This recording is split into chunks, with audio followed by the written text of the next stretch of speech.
Hindi na masakit likod mo pa? Papa? Hindi. Hindi na. Paano kung naubos, kung last na mamaya yung medicine mo? Bukas, ano, okay na siguro, ano ba?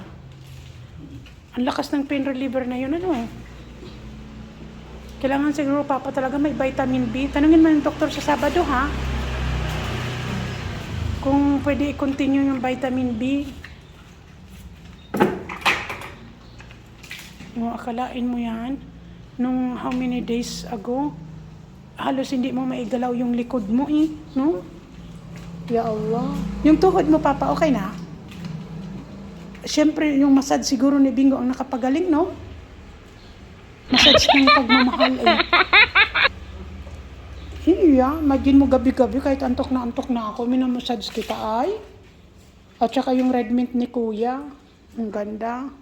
Thank you, Kuya, sa red mint. Oo, napagaling din siguro nun si Papa. Kasi yun ang minamassage ko sa paa mo. Ano ba?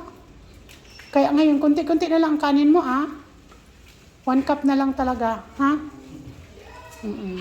Tapos hindi mo si Bing gagalitan. Tapos hindi ka na din kakain ng tuyo. Ha? Si Bing na lang ang kakain. Itatago ko. Pag nagprito ako, itatago ko. Hindi kita bibigyan. Ha? Tapos yung kape mo, once a day na lang. Pero starting sa Sunday. Kasi sa Saturday, kukunin pa natin yung x-ray mo kung ano nangyari doon sa likod mo. Kung pwede na magkape ulit, sabihin ni Doc, titimpla kita once a day lang. Ha? Hindi na pwede ulit-ulit. Tapos pag may bisita, tubig ka na lang. Huwag ka na makigaya magkape. Papatimpla ka pa kasi ng kape Hindi Ako naman, syempre, nahiya naman ako, ma-embarrass ka. Titimpla naman kita ng kape. Dapat wala na. Makisabay ka na lang, tubig na lang inumin mo. Kung tapos ka na magkape sa umaga. Ganun, ha? Tapos talaga diet talaga sa rice para lumiit yan tiyan mo. Tapos mag-exercise tayo tuwing Sunday. Doon sa park. Sabay tayo doon sa exercise ng mga Okay, kahit dito sa bahay, diyan sa YouTube meron Meron diyan tutorial ng exercise Aba? Tapos maraming tubig, tipid na tipid ka naman kasi sa tubig pag uminom Sige na kayo, magluluto pa pala ako. Diyan ka na muna. Nasaan na kaya yung... maya-maya, dating na yun yung mga YouTubers. Hindi pa na dating ngayon Ewan ko lang kung nasa taas ako dumating.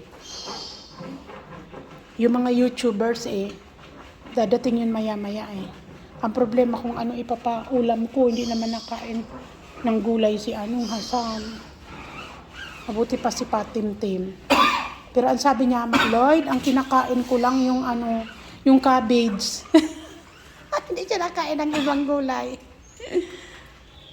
Sige na, ano may tutulong ko sa'yo kung sakaling tutulungan kita? Punas. Ha? Pero syempre, babanlawan mo pa yan. So mamaya pa ako tutulong. Ha? Bye-bye muna yan. Kaya magsasaing muna ako. Tapos i-prepare ko muna yung vegetable. Tapos tutulungan kita pag punas na lang. Ha? O sige, over and out. Bye-bye, buko pie.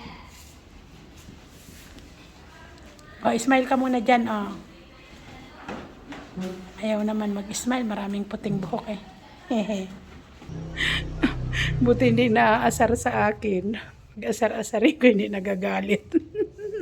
Alhamdulillah. Pero may time na nagagalit yan sa akin pag inaasar ko. Pero madalas na talagang mabait siya. Alhamdulillah.